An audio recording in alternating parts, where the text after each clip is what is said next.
اعوذ باللہ من الشیطان الرجیم بسم اللہ الرحمن الرحیم عفی اللہ عنک لما اذنت لہم حتی یتبین لک الذین صدقوا وتعلم الکاذبین لا یستأذنک الذین یؤمنون باللہ والیوم الآخر ان یجاہدوا باموالہم وانفسہم واللہ علیم بالمتقین انما یستأذنک الذین لا یؤمنون باللہ والیوم الآخر وارتابت قلوبہم فہم فی ریبہم یترددون ولو ارادوا الخروج لأعدوا لہ عدہ ولکن کرہ اللہ انبعاثہم وثبتہم وقیل اقعدوا مع القاعدین لو خرجوا فیکم ما زادوکم الا خبالا وَلَأَوْضَعُوا خِلَالَكُمْ وَيَبْغُونَكُمُ الْفِتْنَةَ وَفِيكُمْ سَمَّاعُونَ لَهُمْ وَاللَّهُ عَلِيمٌ بِالظَّالِمِينَ لَقَدِ ابْتَغَوُا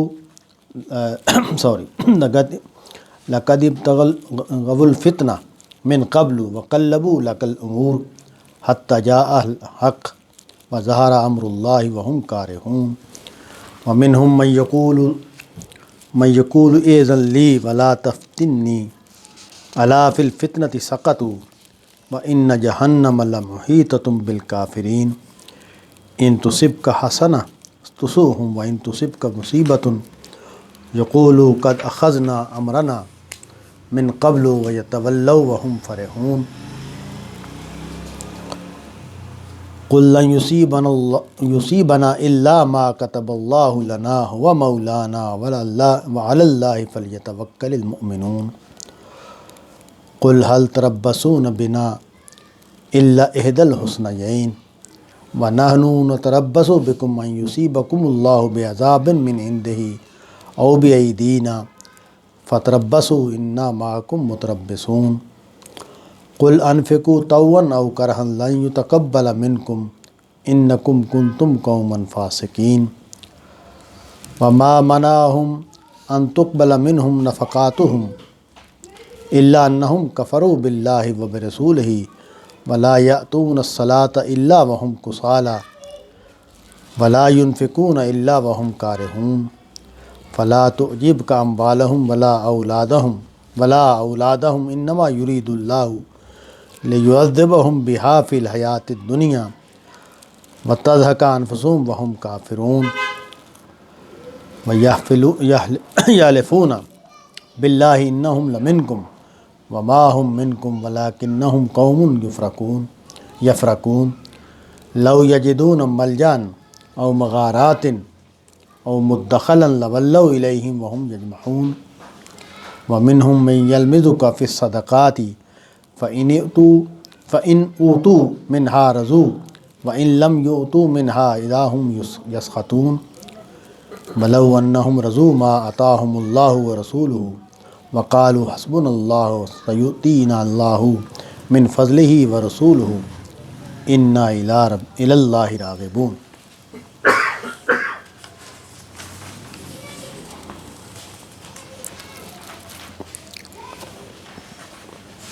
جنگ تبوک کے حوالے سے جو صورتحال پیدا ہو گئی تھی وہ یہ کہ ایک ایسی جنگ میں جانے کو تمام مسلمانوں پر لازم قرار دے دیا گیا تھا جو بہت لمبے دور فاصلے پر تھی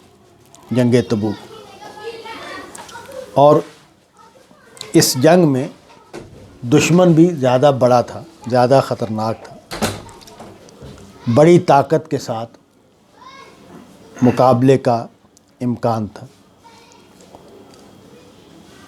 اس موقع پر اللہ تعالیٰ نے یہ فیصلہ کیا تھا کہ جن کے اندر نفاق ہے، منافقت ہے، وہ کھل کر سامنے آ جائیں اور انہوں نے ایمان کا اور مسلمانوں کے ساتھی ہونے کا جو لبادہ اوڑھ رکھا ہے وہ اتر جائے۔ اس کے لیے ضروری تھا کہ نبی صلی اللہ علیہ وسلم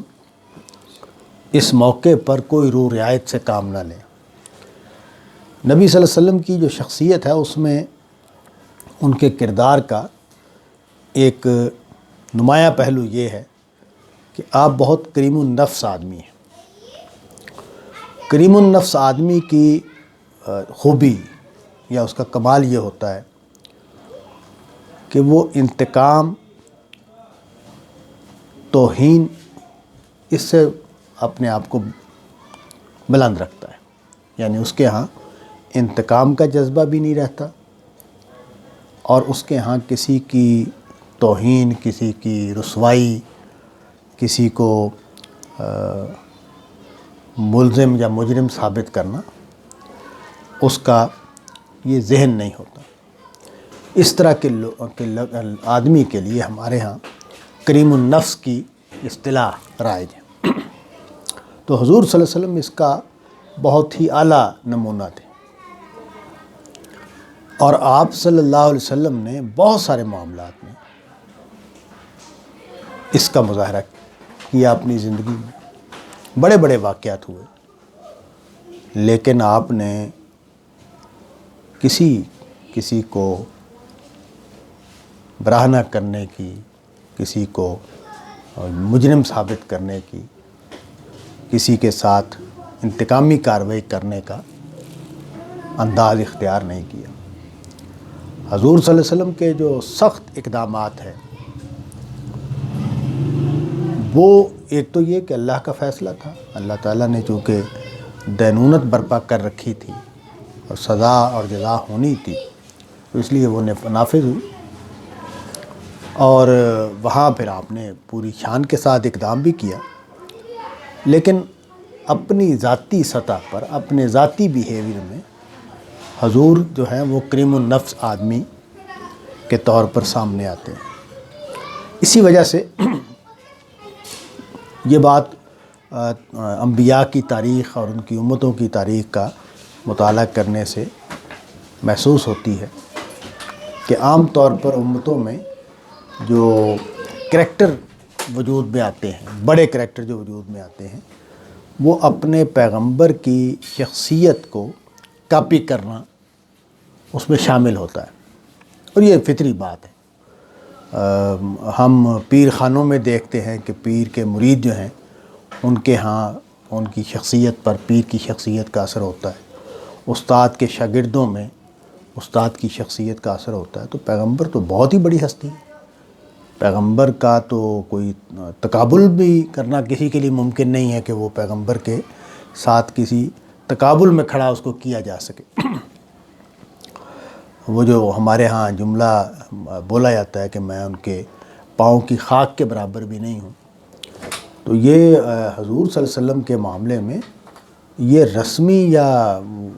ادبی جملہ نہیں ہے، یہ حقیقی جملہ ہے کہ کوئی بڑے سے بڑا آدمی بھی یہ تصور نہیں کر سکتا ہماری امت کا۔ اور میں نے جتنے لوگوں کو پڑھا ہے، میں ہر ایک کے ہاں میں نے اسی طرح کا احساس اور اسی طرح کی کیفیت پائی ہے کہ وہ اپنے آپ کو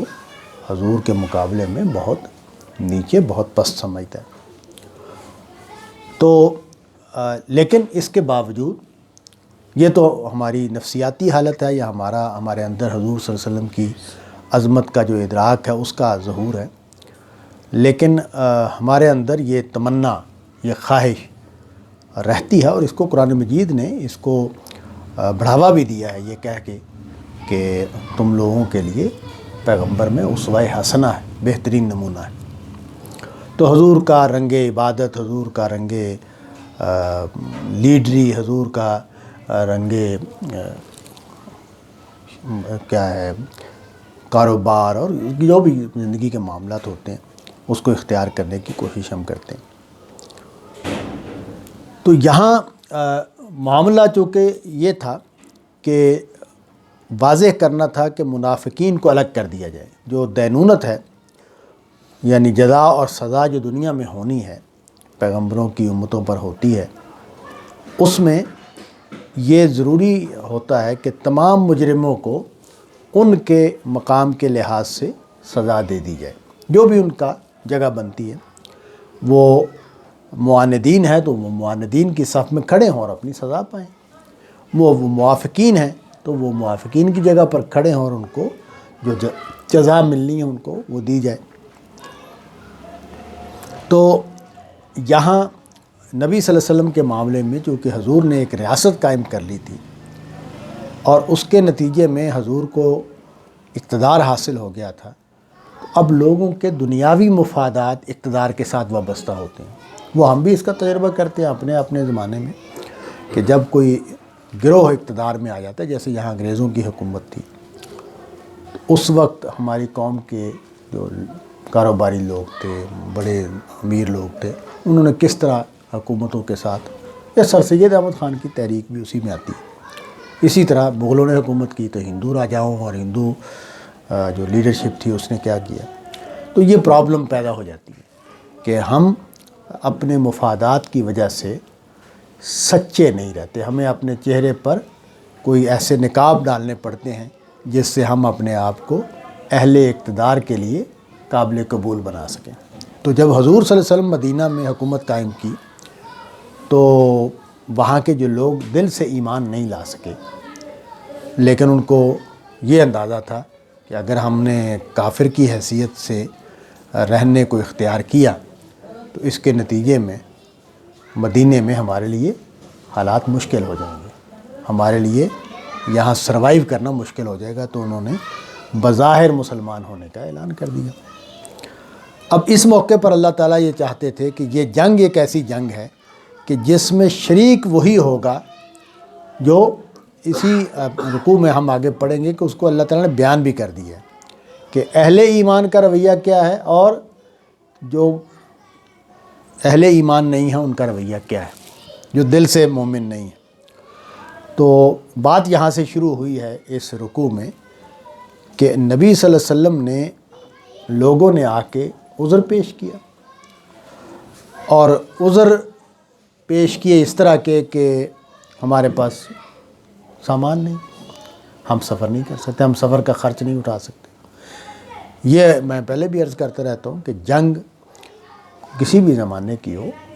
بہت مہنگا کام ہے، یعنی صرف اتنا مسئلہ نہیں ہے کہ انسانوں کی جانیں اس میں جاتی ہیں، وہ ایک بڑا واقعہ وہ بھی ہے، لیکن اس کے ساتھ ساتھ ایک بڑی قیمت دینی پڑتی ہے اس کی، آپ کی معیشت بحیثیت مجموعی اس کو بھی نقصان پہنچتا ہے، اور جنگ میں جو اخراجات اٹھتے ہیں وہ بھی غیر معمولی ہوتے ہیں۔ تو اب اس زمانے میں جو نبی صلی اللہ علیہ وسلم لشکر لے کے جا رہے تھے، ان کا معاملہ یہ تھا کہ ان سپاہیوں نے، ان فوجیوں نے اپنے اخراجات خود اٹھانے تھے، انہوں نے جس حد تک ممکن تھا اپنے لیے سواری کا بندوبست کرنا تھا، اپنے لیے اسلحے کا بندوبست کرنا تھا، اور اپنے ساتھ کچھ لباس بھی لے کے جانے تھے، خوراک بھی لے کے جانی تھی۔ کچھ بندوبست تو اجتماعی سطح پر بھی ہو رہا تھا، لیکن کسی حد تک لوگ اپنے بوجھ خود بھی اٹھا رہے تھے، اسی کو عذر بنا رہے تھے کہ جی میں تو جانے کے لیے بالکل تیار ہوں، اور اس سے بڑا موقع کیا ہوگا کہ ہم آپ کے ساتھ سفر کریں اور دین کی ایک بڑے ہدف کو حاصل کریں، لیکن ہمارے لیے یہ مجبوری ہے، ہمارے پاس وسائل نہیں ہیں، ہماری یہ مجبوری ہے۔ کسی نے بیوی بچوں کی مجبوری بیان کی، کسی نے مالی مجبوری بیان کی، کسی نے کھیتی باڑی کے مسائل بیان کیے، تو وہ کوئی نہ کوئی عذر پیش کر کے حضور سے اجازت لے لی۔ اور معلوم یہ ہوتا ہے اس آیت سے کہ نبی صلی اللہ علیہ وسلم نے کافی لوگوں کو اجازت دے دی۔ تو عفا اللہ عنک بات عفو سے شروع کیا، اللہ تعالیٰ نے اپنی طرف سے عفو کا اظہار پہلے کر دیا، پھر فرمایا ہے کہ لما اذنت لہم، تم نے ان کو اجازت کیوں دی۔ پہلا جملہ کیا ہے کہ اللہ تمہیں معاف کرے، اللہ نے تمہیں معاف کیا، لیکن اس کے بعد کہا کہ جو غلطی ہوئی ہے وہ کیا ہے کہ لما اذنت لہم، آپ نے ان کو اجازت کیوں دی۔ مقصود یہ تھا کہ حتیٰ یتبین لک، آپ پر یہ واضح ہو جاتا کہ الذین صدقوا، وہ کون ہیں جو سچے ہیں، اور وتعلم، اور تو جان لیتا الکاذبین، جھوٹوں کو۔ تو اس معاملے میں مقصود یہ تھا کہ اچھا اللہ تعالیٰ کو تو معلوم ہے، اللہ تعالیٰ کو تو معلوم ہے کہ کون سچا ہے، کون منافق ہے، کون جھوٹا ہے، کون پکا مسلمان ہے، لیکن یہ بات قرآن مجید نے جگہ جگہ واضح کی ہے کہ اللہ نے قیامت کے دن بھی اور یہاں بھی یہ بتا دیا کہ اس دنیا میں بھی فیصلہ عمل پر کرنا ہے، اپنے علم پر نہیں کرنا۔ یعنی یہ اس کی خاص رحمت ہے ہمارے اوپر کہ اس نے ہمیں پورا موقع دیا ہے کہ تم عمل سے ثابت کر دو کہ تم سچے مسلمان ہو تو تمہیں سچے مسلمان مان لیا جائے گا، عمل سے ثابت کر دو گناہ گار ہو تو گناہ گار مانا جائے گا۔ یعنی تم یہ کرتے، اللہ کو تو معلوم ہے نا کہ ہم کیا کریں گے، لیکن اس پر ہمیں کوئی سزا نہیں دی جائے گی۔ تو اس یہاں بھی وہ موقع پیدا ہو گیا اتفاق سے کہ ایک ایسی جنگ پیش آ گئی جس میں لمبا سفر کرنا ہے، موسم بہت سخت ہے اور اخراجات غیر معمولی ہونے ہیں اور ایک بڑی طاقت سے مقابلہ ہے۔ تو اس سے اندیشہ یہ تھا کہ یہ بہت زیادہ فیصلہ کن جنگ ہو جائے گی، مسلمان ہو سکتا ہے، بلکہ یہ بعض لوگوں نے یہ لکھا ہے کہ یہ پروپیگنڈا کیا جا رہا تھا کہ اس جنگ میں جو بھی جائے گا اس کی واپسی کا کوئی امکان نہیں، مار دیے جائیں گے وہاں، اس طرح کی صورتحال تھی۔ تو اس موقع پر ظاہر ہے اب بندہ کون جائے گا کہ جس کو خدا کی رضا ہر قیمت پر عزیز ہے۔ جنگ تو ایک بڑا اقدام ہے اور اس میں اترتا ہی وہ ہے کہ جو یعنی اسلامی جنگ کہ جس کو اپنے ایمان میں رسوخ حاصل ہے، جس کا ایمان گہرا ہے، وہ اپنے مشن کے ساتھ جڑا ہوا ہے، اللہ کی رضا کے ساتھ جڑا ہوا ہے۔ تو حضور کے اجازت دینے سے وہ جو مقصود تھا اس کو حاصل ہونے میں ایک رکاوٹ پیدا ہو گئی کہ اب حضور نے اجازت دے دی ہے تو یہ بندہ جو ہے یہ اپنے پیچھے رہنے کو اب اس نے ریاست سے منظور کروا لیا ہے، حکومت سے منظور کروا لی ہے، پیغمبر سے منظور کروا لی ہے۔ تو بتا دیا کہ مقصود اس سے یہ تھا کہ آپ پر یہ واضح ہو جائے، یعنی ریاست پر یہ واضح، سزا تو ریاست نے دینی ہے نا،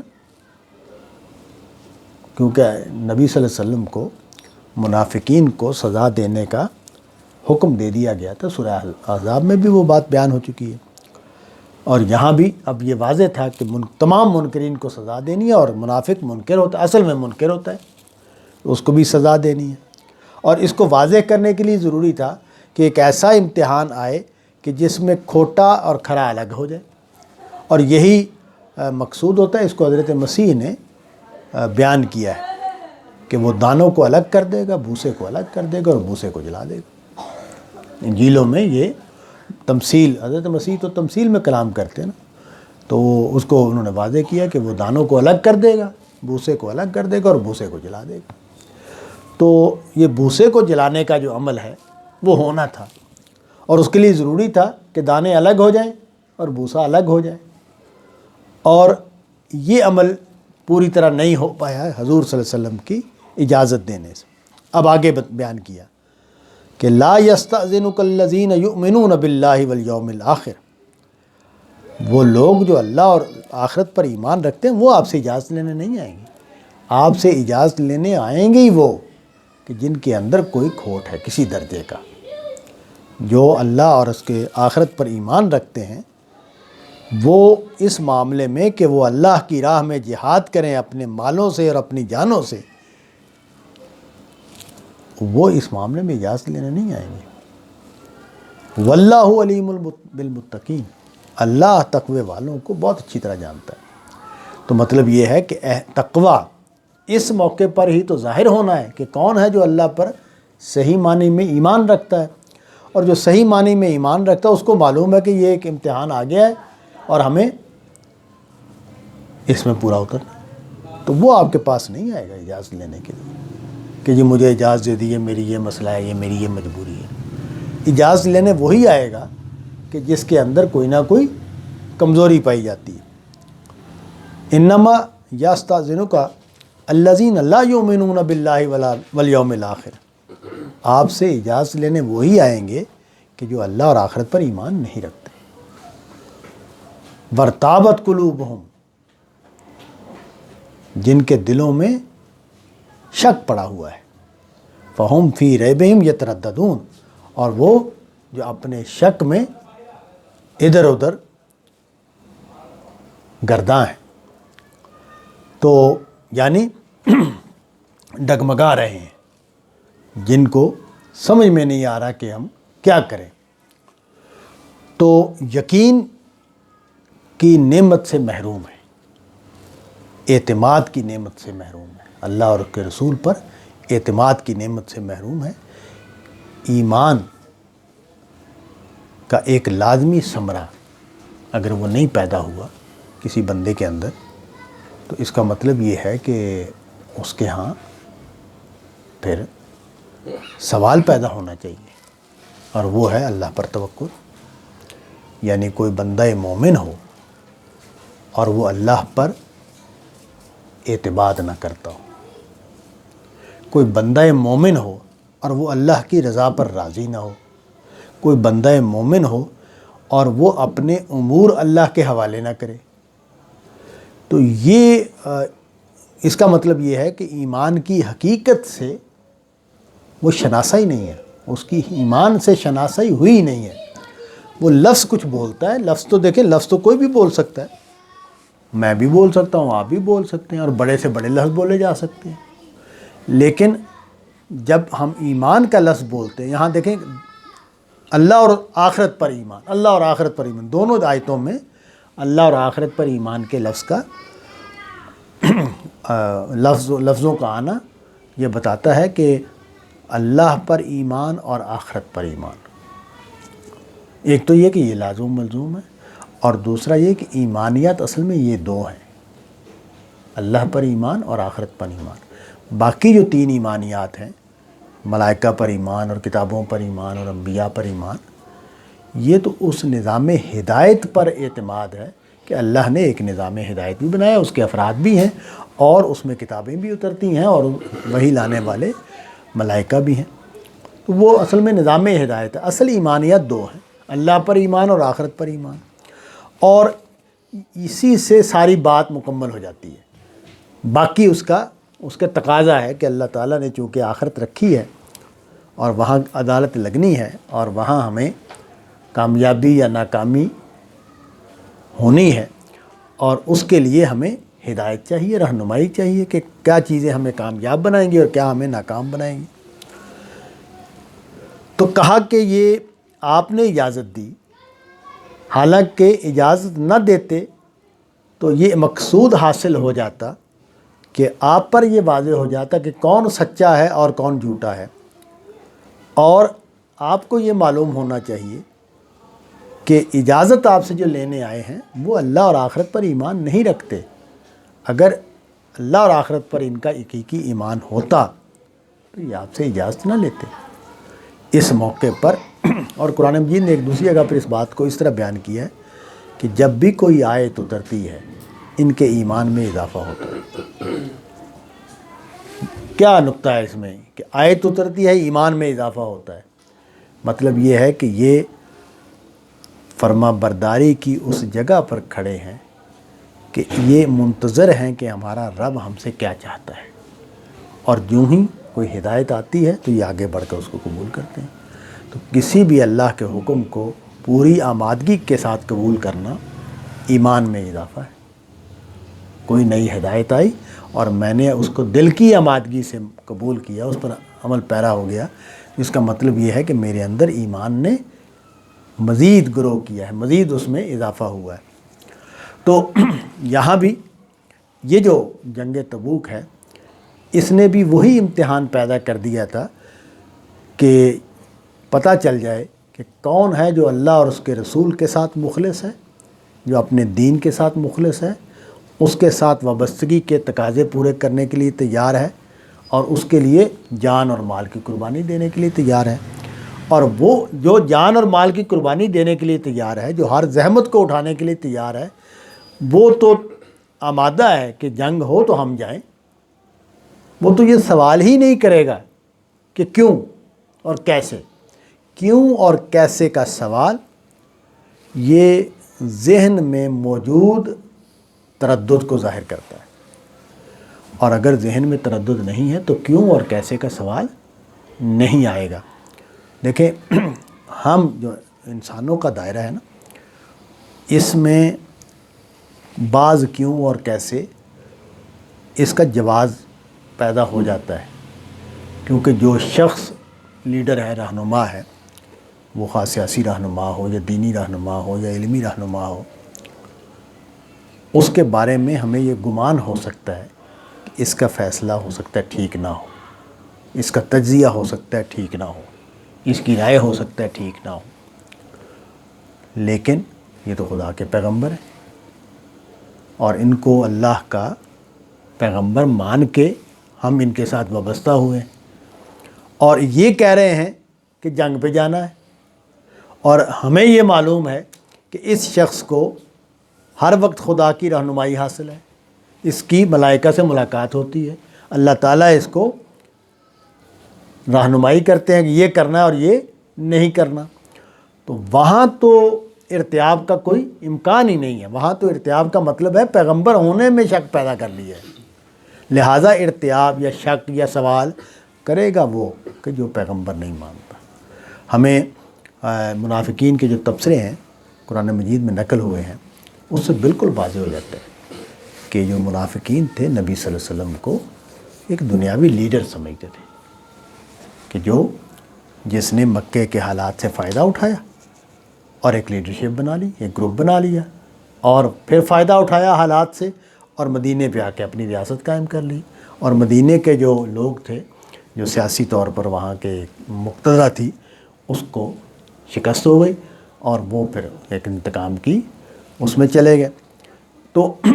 اس کو وہ دنیاوی معاملے کے طور پر دیکھ رہے تھے کہ یہ ایک دنیاوی معاملہ ہے، ایک دنیاوی لیڈرشپ ہے جس کے ساتھ ہمیں نمٹنا پڑ گیا ہے، اور ہم نے چالاکیوں سے اور داؤ پیچ سے اس کو شکست دینی ہے اور اس کو ناکام بنانا ہے۔ تو لہٰذا وہ تو سوالات کریں گے، وہ تو شبہ پیدا کریں گے، وہ تو تبصرے بھی کریں گے، پروپیگنڈا بھی کریں گے، منفی تجزیے بھی کریں گے۔ بندہ مومن کیسے کر سکتا ہے جو خدا کا پیغمبر مان کے حضور کے ساتھ وابستہ ہے؟ اس لیے کہا کہ آپ سے وہ اجازت ہی نہیں مانگے گا جو اللہ اور آخرت پر ایمان رکھتا ہے۔ ہاں، اجازت وہی مانگے گا کہ جو اللہ اور آخرت پر ایمان نہیں رکھتا، اور جو اپنے تردد میں، اپنے شبہات میں، اپنے شک میں سرگرداں ہے، ٹامک ٹو یہ مار رہا ہے۔ وَلَوْ أَرَادُوا الْخُرُوجَ، اب چونکہ انہوں نے آگے یہ کہا کہ ہم جانا تو چاہتے ہیں لیکن ہماری یہ مجبوری ہے، ہمارا یہ مسئلہ ہے، اس کو پکڑ لیا۔ اگر ان کا نکلنے کا ارادہ ہوتا لَعَدُّوا لَهُ عُدَّةً، تو یہ کچھ نہ کچھ سامان تیار کرتے، یہ کہتے جی یہ ہے ہمارے پاس، کیا ہم اس کے ساتھ جا سکتے ہیں؟ جو آدمی مخلص ہوگا نا، وہ کہے جی میرے پاس 10 روپے ہیں، میرے پاس 20 روپے ہیں، آپ حکم کریں، اگر آپ سمجھتے ہیں کہ میں ان کے ساتھ جا سکتا ہوں تو میں تیار ہوں جانے کے لیے۔ تو یہ صورتحال اور ہے، یہ آدمی اپنے حقیقی ورتھ کے ساتھ آ گیا کہ جی میرے پاس ٹوٹی ہوئی تلوار ہے، میرے پاس زرہ نہیں ہے، میرے پاس سواری نہیں ہے، میرے پاس یہ چند روپے ہیں، میں اس کے ساتھ جانے کے لیے تیار ہوں۔ تو اس کو کہا کہ وَلَوْ أَرَادُوا الْخُرُوجَ لَعَدُّوا لَهُ عُدَّةً، کچھ نہ کچھ تیاری کر کے آتا، اس طرح خالی ہاتھ بہانے بنا کر نہ آتا، بہانے لے کر نہ آتا، کچھ نہ کچھ تیاری کر کے آتا۔ وَلَٰكِنْ كَرِهَ اللَّهُ انبعاثهم، لیکن اللہ نے پسند نہیں کیا ان کا اٹھنا، یہ اللہ کو اچھا نہیں لگا کہ یہ لوگ جو اندر سے کھوٹے ہیں یہ تمہارے ساتھ ہیں۔ اس کو آگے واضح بھی کیا کہ حکمت کیا ہے اس میں۔ فَثَبَّتَهُمْ، چنانچہ اللہ نے ان کو بٹھا دیا، اللہ نے ان کو جما دیا۔ وَقِيلَ، اور ان سے کہا گیا اُقْعُدُوا مَعَ الْقَاعِدِينَ، تم بھی بیٹھنے والوں کے ساتھ بیٹھے رہو۔ یہ جو قائدین کہا نا، بیٹھنے والے، تو اس سے اشارہ ہے جو جنگ نہیں کرنے والے لوگ ہوتے، جیسے بوڑھے ہیں، جیسے عورتیں ہیں، جیسے بچے ہیں، تو قائدین سے مراد وہ ہیں کہ بھائی تمہارا جو رہنا ہے پھر ان کے ساتھ ہے جو قابل جنگ نہیں ہوتے۔ ہر سوسائٹی میں کچھ افراد قابل جنگ ہوتے ہیں اور کچھ افراد قابل جنگ نہیں ہوتے، تو جو قابل جنگ نہیں ہوتے ان پر تو کوئی الزام نہیں ہے۔ جیسے عورتیں ہیں تو عورتوں نے تو جنگ نہیں کرنی ہوتی، یا بچے ہیں بچوں نے تو جنگ نہیں کرنی ہوتی، یا بوڑھے ہیں انہوں نے تو جنگ نہیں کرنی ہوتی۔ تو کہا کہ ان سے کہا گیا کہ بیٹھو پھر بیٹھنے والوں کے ساتھ۔ اب وہ اس حکمت کو واضح کیا کہ اللہ نے کیوں نہیں پسند کیا کہ یہ لوگ نکلے۔ لو خرجوا فیکم ما زادوکم الا خبالا، اگر یہ تمہارے اندر شامل ہو کر نکلتے تو یہ تمہارے اندر خرابی ہی پیدا کرتے۔ وَلَأَوْضَعُوا خِلَالَكُمْ يَبْغُونَكُمُ الْفِتْنَةَ، اور یہ تمہارے اندر سرگرم ہوتے تو کسی خرابی پیدا کرنے کے لیے، کوئی فتنہ پیدا کرنے کے لیے سرگرم ہوتے۔ وجہ کیا ہے؟ وَفِيكُمْ سَمَّاعُونَ لَهُمْ، تمہارے اندر ایسے لوگ موجود ہیں جو ان کی باتوں سے متاثر ہو جاتے ہیں۔ ہر گروپ میں ایسے لوگ ہوتے ہیں کہ جو اندیشوں کی باتوں سے متاثر ہو جاتے ہیں، اس پر کان دھرنے والے ہوتے ہیں۔ دیکھیں، انسان کے اندر خوف کا عنصر موجود ہے، جان اور مال ہر انسان کو عزیز ہے۔ یہ جو جہاد کا فیصلہ ہے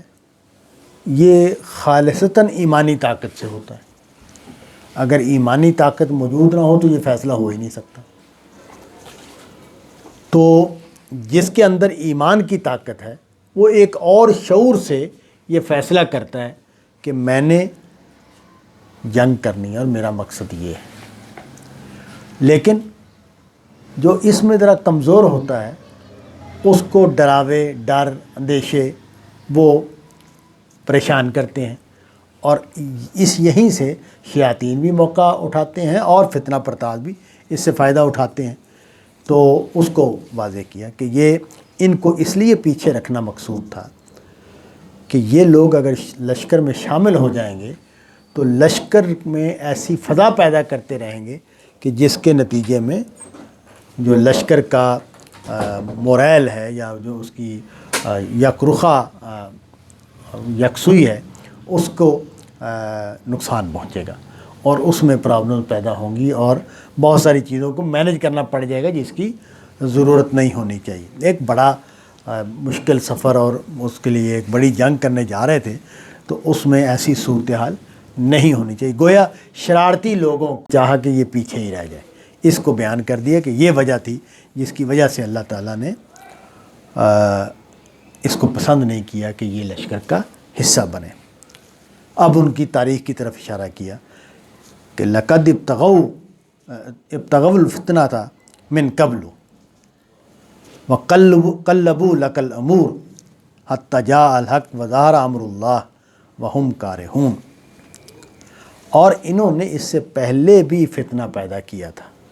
اب مختلف جنگوں میں جو واقعات ہوئے ہیں، جنگ بدر میں کچھ واقعات ہوئے، پھر جنگ احد میں کچھ واقعات ہوئے، پھر جنگ خندق میں کچھ واقعات ہوئے، تو ان کا جو ماضی ہے اس کی طرف اشارہ کیا، اور یہ جو کہا کہ انہوں نے تمہارے لیے معاملات کو بدل دیا، تو اس میں جو تعبیر کا مسئلہ ہوتا ہے کہ واقعات جس رخ پر ہو رہے ہوتے ہیں کچھ لوگ اس میں نئے معنی ڈال دیتے، پراپیگنڈا جس کو کہتے ہیں، یا افواہیں پھیلانا جس کو کہتے ہیں، یا غلط معنی پیدا کر دینا،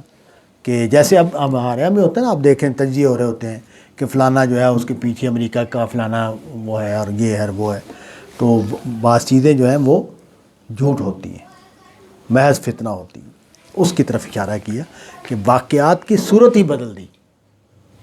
واقعات کے سیکوینس ہی کو بدل دیا، اس کی لاجک ہی کو بدل دیا۔ اس کو فرمایا کہ وَقَلَّبُوا لَكَ الْأَمُورَ، لیکن چونکہ اللہ نے یہ فیصلہ کیا ہوا تھا کہ نبی صلی اللہ علیہ وسلم کے اس کام کو اس انجام تک پہنچانا ہے کہ باطل شکست کھا جائے اور حق غالب آ جائے، اس کو آگے بیان کیا۔ لیکن اللہ نے معاملہ یہاں تک پہنچا دیا کہ حق آ گیا، اللہ کا فیصلہ نافذ ہو گیا، حالانکہ یہ اس کو سخت ناپسند کر رہے تھے۔ ان کا کوئی خواہش نہیں تھی کہ یہ نتیجہ نکلے، یہ تو یہ چاہ رہے تھے کہ اسلام اور اس کا مشن دونوں ہی نقصان اٹھائیں، اور ان لوگوں کو جو سیاسی غلبہ اور اقتدار اور اس کے لیے جو جد جہد ہو رہی تھی اس کا کامیابی حاصل ہو۔ وَمِنْهُمْ مَنْ يَقُولُ اِذْن لِي وَلَا تَفْتِنِّي أَلَا فِي الْفِتْنَةِ سَقَطُوا وَإِنَّ جَهَنَّمَ لَمُحِيطَةٌ بِالْكَافِرِينَ۔ ان میں سے وہ بھی ہے جو یہ کہتا ہے کہ مجھے اجازت دیجیے اور مجھے فتنے میں نہ ڈالیے۔ خبردار سنو، یہ فتنے میں پڑ چکے ہیں، اور اللہ اور جہنم ان کافروں کو گھیرے ہوئے ہیں۔ یہ جو کہا کہ ان میں سے وہ بھی ہیں، تو پیچھے جو بیان کیا اجازت کے مسئلے کو، تو وہاں روایات میں بھی بیان ہوا ہے، اور عام طور پر اس کو مفسرین نے اس رخ پر اس کو سمجھا ہے کہ بے سامانی اور حالات کی مجبوریاں لوگوں نے آ کے بیان کی ہیں۔ یہ جو اجازت لینے والا ہے یا لینے والے ہیں، یہ کہہ رہے ہیں کہ ہمیں فتنے میں نہ ڈالا جائے، مجھے فتنے میں نہ ڈالو۔ تو یہ روایات میں ایک صاحب کا نام لے کر یہ بیان کیا گیا ہے کہ جی میں جس علاقے میں فوج جا رہی ہے وہاں کی خواتین بہت حسین ہوتی ہیں، تو میں نہیں چاہتا کہ میں وہاں جاؤں اور اس آزمائش میں پڑوں۔ تو اس کی طرف اشارہ ہے اس ولا تفتنی، کہ مجھے فتنے میں نہ ڈالا جائے۔ فتنے کا مطلب تو آزمائش ہے، امتحان ہے، اسی سے آگے بڑھ کر پھر مصیبت، مشکل، اذیت، اور عثمانی میں بھی یہ لفظ استعمال عربی میں ہو جاتا ہے۔ تو یہ بالکل ممکن ہے، یہ جو واقعہ بیان کیا جاتا ہے کہ یہ عذر آ کے پیش کیا ہے، قرآن مجید نے ظاہر اس کی طرف کوئی وہ نہیں کیا، صرف یہ جملہ بولا کہ مجھے فتنے میں نہ ڈالا جائے، مجھے آزمائش میں نہ ڈالا جائے۔ تو یہ بالکل ممکن ہے کہ کچھ لوگوں نے یہ یعنی عورتوں والی بات، اور کچھ لوگوں نے اور اسی طرح کی کہ جی ہم پورے نہیں اتر سکیں گے، یہ ہوگا وہ ہوگا، اندیشے ظاہر کی۔ قرآن مجید نے کہا کہ نہیں، فتنے میں تو تم پڑ گئے ہو۔ وہ کیا فتنہ جس میں تمام لوگ پڑ گئے ہیں، جو اس طرح کی باتیں کر رہے ہیں، اس طرح کے بہانے پیش کر رہے ہیں؟ وہ یہ کہ حکم الہی اس کی تعمیل نہیں ہو رہی۔ لیکن نا وہ ابلیس والا جو واقعہ ہے، سجدے والا، سوال تو اس کا ٹھیک ہے کہ میں آگ سے بنا ہوا ہوں، میں افضل ہوں، اور یہ مٹی سے بنا ہوا ہے اور یہ کمتر ہے مجھ سے۔ تو افضل کو کمتر کو سجدہ کرنے کا حکم دے کر آپ نے خود مجھے اس امتحان میں ڈال دیا ہے۔ چنانچہ قرآن مجید میں نقل کیا ہے، قرآن مجید نے ابلیس نے کہا کہ آپ نے مجھے گمراہ کیا ہے کہ ایک برتر مخلوق کو، ایک کمتر مخلوق کو سجدہ کرنے کا حکم دے کر آپ نے مجھے اغوا کیا ہے، آپ نے مجھے راستے سے ہٹایا ہے۔ گویا کہ ابلیس یہ کہہ رہا ہے کہ آپ کو یہ حکم دینا نہیں چاہیے تھا۔ تو اللہ تعالیٰ یہ کہہ رہے ہیں کہ میں خالق کائنات ہوں، میں مالک کائنات ہوں، میں نے حکم دیے، تمہیں حکم کی تعمیل کرنی چاہیے تھی،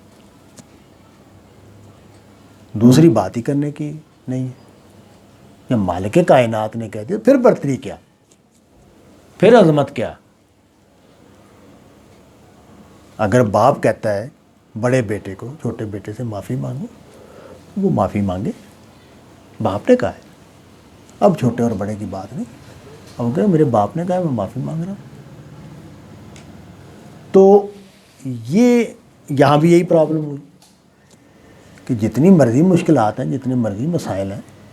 مالک کائنات نے حکم دیا جنگ کرنی ہے، کیونکہ رسول اللہ، اصل میں پرابلم کیا ہے کہ رسول اللہ کو عام انسان، عام لیڈر نہیں سمجھا جا سکتا۔ زمین آسمان کا فرق ہے دونوں تصورات میں۔ ایک خدا کا پیغمبر ہے، وہ خدا کا نمائندہ ہے، اس کی زبان سے بات ہی وہ نکلتی ہے جو خدا کی طرف سے آئی ہے۔ اس لیے آپ دیکھیں جنگ احد میں انہوں نے، جنگ بدر میں انہوں نے سوال کیا کہ خدا نے کہا ہے یہاں پڑاؤ ڈالنے کے لیے یا آپ کا خیال ہے؟ کیونکہ صحابہ پر یہ بات واضح ہے کہ اگر خدا نے کہا ہے تو پھر بات اور ہے،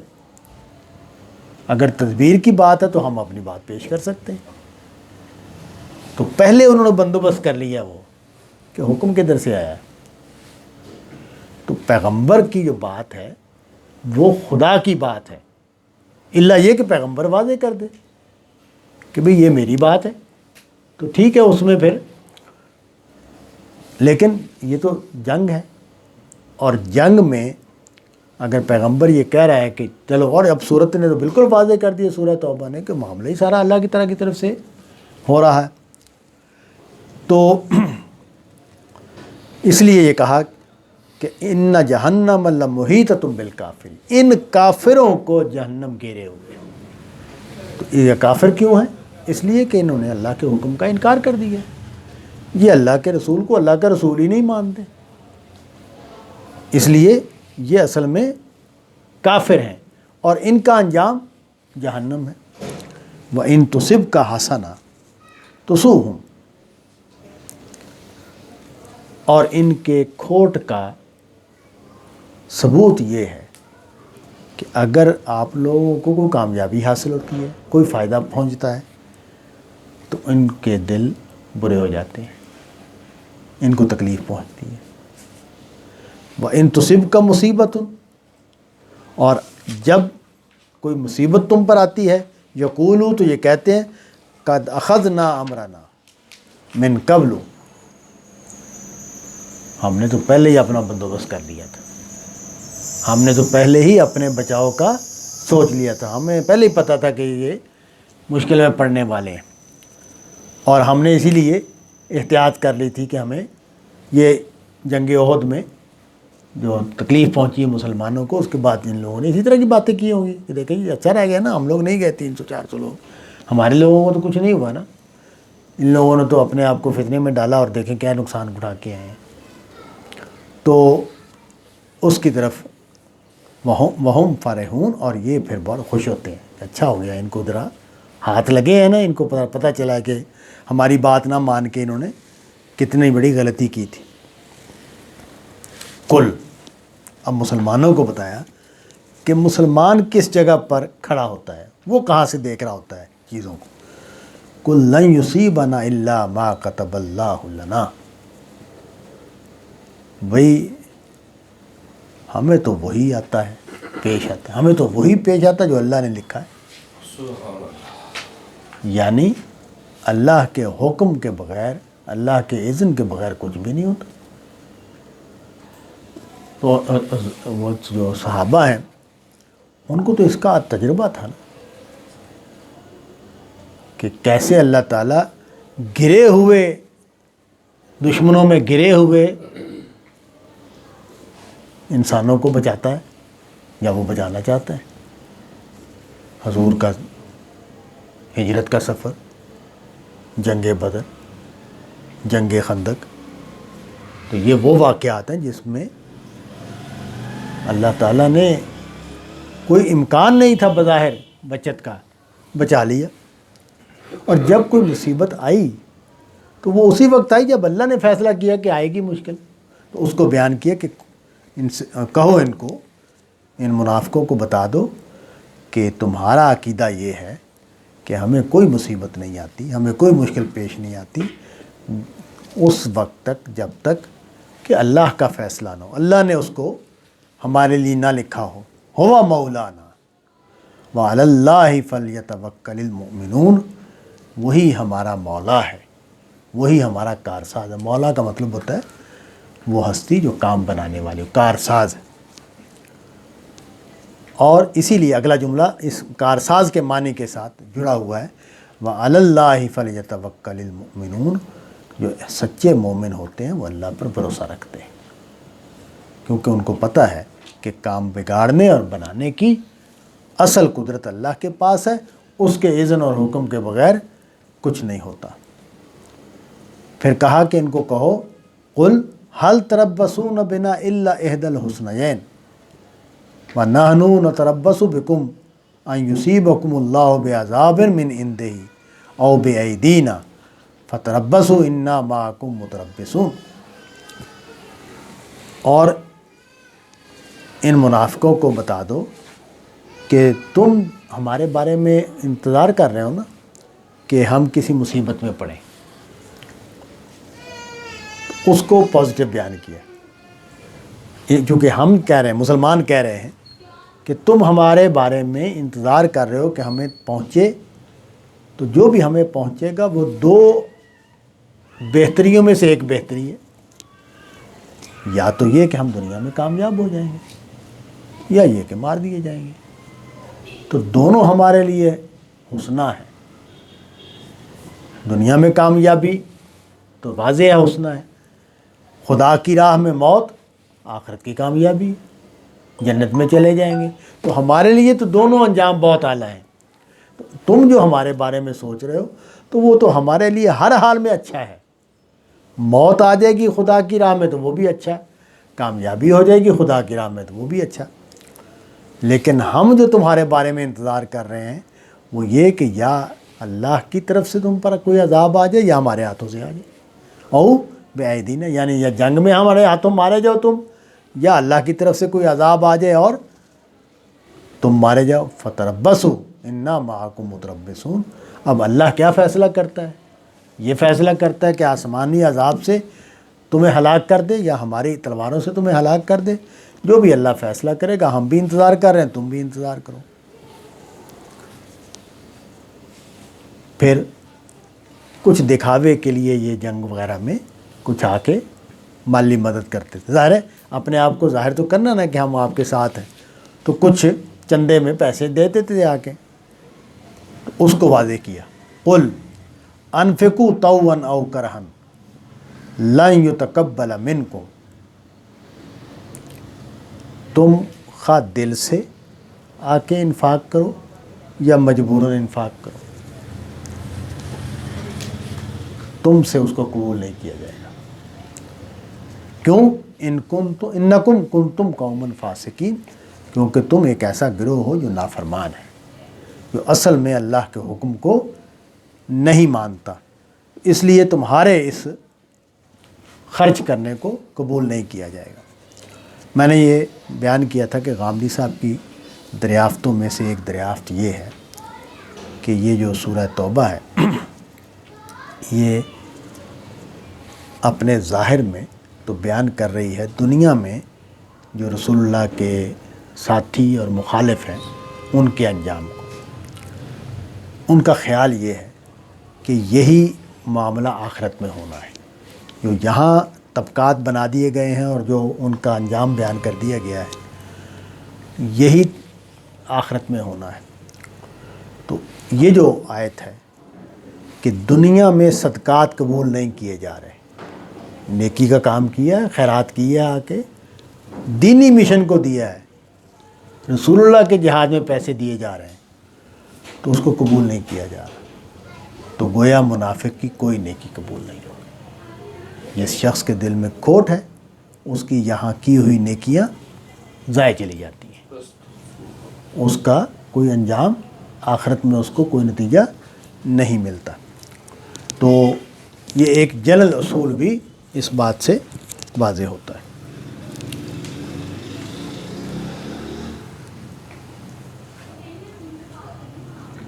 کیوں؟ آگے اس کا جواب دیا ہے، وَمَا مَنَعَهُمْ أَن تُقْبَلَ مِنْهُمْ نَفَقَاتُهُمْ إِلَّا أَنَّهُمْ كَفَرُوا بِاللَّهِ وَبِرَسُولِهِ وَلَا يَأْتُونَ الصَّلَاةَ إِلَّا وَهُمْ كُسَالَىٰ ولا ينفقون الا وهم کارہون۔ وہ کیا وجہ ہوئی ہے کہ ان کے خدا کی راہ میں خرچ کرنے کو قبول نہیں کیا جائے گا؟ وجہ یہ ہے کہ اصل میں انہوں نے اللہ اور اس کے رسول کا انکار کیا ہے، اور یہ جو نماز پڑھتے ہیں یہ جی کے مارے پڑھتے ہیں، یہ مارے باندھے نماز پڑھنے کے لیے آتے ہیں، اور یہ جو خرچ کرتے ہیں وہ بھی مجبوری سے کرتے ہیں۔ وَلَا تُعْجِبْكَ أَمْوَالُهُمْ وَلَا أَوْلَادُهُمْ إِنَّمَا يُرِيدُ اللَّهُ لِيُعَذِّبَهُمْ بِهَا فِي الْحَيَاةِ الدُّنْيَا وَتَزْهَقَ أَنفُسُهُمْ وَهُمْ كَافِرُونَ۔ اور اب بظاہر حضور کو خطاب کیا، لیکن ظاہر مسلمان بھی اس میں مراد ہیں کہ تمہیں ان کا مالدار ہونا اور ان کا صاحب اولاد ہونا یہ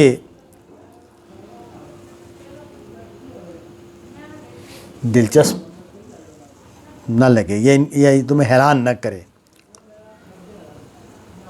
اللہ یہ چاہتے ہیں کہ ان کو مال دے کر، ان کو اولاد دے کر، کہ اللہ ان کو اسی دنیا میں ان کے ذریعے سے سزا دے، ان کے سبب سے سزا دے۔ اللہ تو بس یہ چاہتے ہیں کہ ان کو سزا دیں ان کے واسطے سے اس دنیا کی زندگی میں، یعنی چونکہ رسول اللہ کے مخاطب ہیں تو اس لیے ان کو دنیا میں بھی سزا ملنی ہے، اس کی طرف اشارہ کیا۔ وَتَزْهَقَ أَنفُسُهُمْ وَهُمْ كَافِرُونَ، اور یہ حالت کفر میں مرے، یعنی ان کو موقع نہ ملے، ان کے جان اور ان کے مال اور ان کی اولاد کی وجہ سے یہ کامیابی۔ دیکھیں دنیا میں جو دھوکہ ہے وہ ہماری جو دنیاوی کامیابی ہیں وہ اس کا بڑا سبب بن جاتی ہے دھوکے، کہ بظاہر ہمیں یہ لگتا ہے، اور یہ لوگ کہتے بھی ہیں، میں نے کئی یہاں بھی پاکستان کے بعض عمراء کو بھی یہ جملہ کہتے ہوئے سنا ہے کہ اگر اللہ ہم سے خوش نہیں ہے تو پھر ہمیں اتنی نعمتیں کیوں حاصل ہیں؟ تو یہ جو دھوکہ ہے یہ اس لیے دیا جاتا ہے، اللہ تعالیٰ یہ وہاں واضح کر رہے ہیں کہ ان کا مال اور ان کی اولاد ان کے لیے دھوکہ بن جائے، اور یہ موت تک اسی حالت میں رہے، ان کو ایمان کی توفیق نہ ملے۔ کیونکہ انسان جو ہے اگر اس کو مالی تنگی پیش آ جائے یا اولاد کے حوالے سے مشکل پیش آ جائے، کوئی بیماریاں پیش آ جائیں، تو وہ جھنجھوڑا جاتا ہے، وہ جائزہ لیتا ہے، سوچتا ہے، اپنی اصلاح کرنے کی خیال ذہن میں آتا ہے۔ تو اللہ تعالیٰ غفلت کی حالت کو، یہ جو کہا کہ وَتَزْهَقُ أَنفُسُهُمْ وَهُمْ كَافِرُونَ، کہ یہ کفر کی حالت میں مرے، تو مطلب یہ ہے کہ ان کا جان، ان کی مال اور ان کی اولاد ان کے لیے ایسا غفلت کا سامان بنے کہ یہ اسی حالت میں دنیا سے رخصت ہو جائیں۔ وَيَحْلِفُونَ بِاللَّهِ إِنَّهُمْ لَمِنْكُمْ، یہ قسمیں کھاتے ہیں کہ یہ تمہارے ساتھی ہیں، وَمَا هُمْ مِنْكُمْ، حالانکہ یہ تمہارے ساتھی نہیں ہیں، وَلَٰكِنَّهُمْ قَوْمٌ يَفْرَقُونَ، بلکہ یہ وہ لوگ ہیں جو ڈرتے ہیں۔ لَوْ يَجِدُونَ مَلْجَأً أَوْ مَغَارَاتٍ أَوْ مُدَّخَلًا لَوَلَّوْا إِلَيْهِ وَهُمْ يَجْمَعُونَ، یعنی یہ جنگ میں جانے پر ان کی ٹانگیں کانپ رہی ہیں، چنانچہ اگر ان کو کوئی جائے پناہ مل جائے گی، کوئی غار مل جائے گا، کوئی سمانے کی جگہ مل جائے گی، تو یہ اس کی طرف بھاگ جائیں گے، اور یہ تمہارے ساتھ نہیں جائیں گے۔ یہ تو بہانے اس لیے بنا رہے ہیں کہ ان پر الزام نہ آئے، اصل میں ان کی جان نکل رہی ہے اس جنگ میں جانے سے۔ وَمِنْهُمْ مَنْ يَلْمِزُكَ فِي الصَّدَقَاتِ، ان کی منافقت کا عالم یہ ہے، ان کے آپ پر عدم اعتماد کا عالم یہ ہے کہ یہ جب آپ مال غنیمت آتا ہے، صدقات آتے ہیں، تو آپ تقسیم کرتے ہو، غرباء میں، لوگوں میں، محتاجوں میں تقسیم کرتے ہو، ضرورت مندوں پر، تو یہ آپ پر آ کے الزامات لگاتے ہیں، آپ کو تانے دیتے ہیں۔ اب یہ بات قرآن مجید نے اور جگہوں پر بھی بیان کی ہے، یہ جو ہے نا وما آتاکم الرسول فخذوہ، وہ اس مضمون کی ہے، وہ اس کو ہم نے دین کے احکام کے ساتھ زیادہ بیان کرتے ہیں لوگ، وہ اصل میں یہ مال غنیمت وغیرہ کی تقسیم کے حوالے سے ہے کہ جو رسول دے وہ لے لو، اور جس سے منع کر دے اس سے بعد آ جاؤ۔ یعنی رسول کا جو فیصلہ ہے اس کے بارے میں سوال اٹھانا اس کی اجازت نہیں ہے،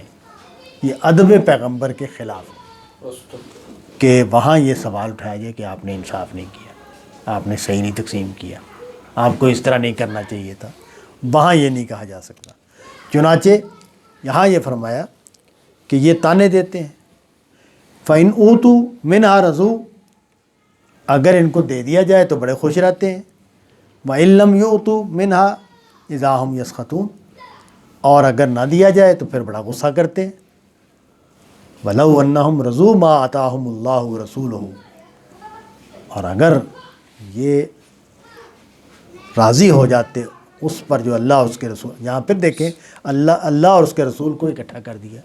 یعنی یہ سارا معاملہ اللہ کے ساتھ ہو رہا ہے۔ وَقَالُوا حَسْبُنَا اللَّهُ، اور یہ کہتے کہ اللہ ہمارے لیے کافی ہے، سَيُؤْتِينَ اللَّهُ مِنْ فَضْلِهِ وَرَسُولُهُ، تو وہ اللہ ہمیں دیتا ہے اپنے فضل سے اور اس کا رسول بھی، اِنَّا إِلَى اللَّهِ رَاغِبُونَ، ہم تو اللہ ہی کی طرف لو لگائے ہوئے ہیں۔ تو یہ بات واضح کر دی کہ یہ ان کا سارا جو ایٹیٹیوڈ ہے وہ پیغمبر کے ساتھ سچے مومن والا نہیں ہے، اور اس موقع پر مقصود یہ تھا کہ ان کا یہ جو جھوٹ ہے جو ان کے رویوں سے واضح ہے، نظر آ رہا ہے، یہ بالکل طے ہو جاتا ہے کہ یہ ہے وہ جماعت جو منافقوں کی جماعت ہے اور یہ سزا کی مستحق ہے۔ لیکن ظاہر ہے یہ چیز جو ہے پھر ایک لحاظ سے ٹل گئی، اور ہمارے لیے اس میں جو نقطے کی بات ہے وہ یہ کہ کھوٹ نہیں ہونا چاہیے۔ وہ جو قرآن مجید میں بندہ مومن کی ایک صفت یہ بیان ہوئی ہے کہ صادق ہوتا ہے، جگہ جگہ بیان ہوئی، الصادقون والصادقات، تو وہ اس کا مطلب یہ ہے کہ قول اور فعل، نیت اور عمل یہ ایک ہو۔ اور نیت کیا ہے؟ بندہ مومن کی نیت سوائے اللہ کی رضا کے اور کچھ نہیں۔ تو جب اب اللہ کی رضا پیش نظر ہو تو یہ بندہ ہی اور ہے، اور جب دنیا کے مفادات پیش نظر ہوں تو یہ بندہ ہی اور ہے۔ تو یہ جو منافقین ہوتے ہیں یہ اصل میں دنیا کے مفادات والے بندے ہوتے ہیں، اور جو بندہ مومن ہے اس کا مقصود اللہ کی رضا ہوتی ہے۔ اللہ سے دعا ہے کہ ہمیں اللہ کی رضا والا بنا دے۔ وآخر دعوانا الحمدللہ۔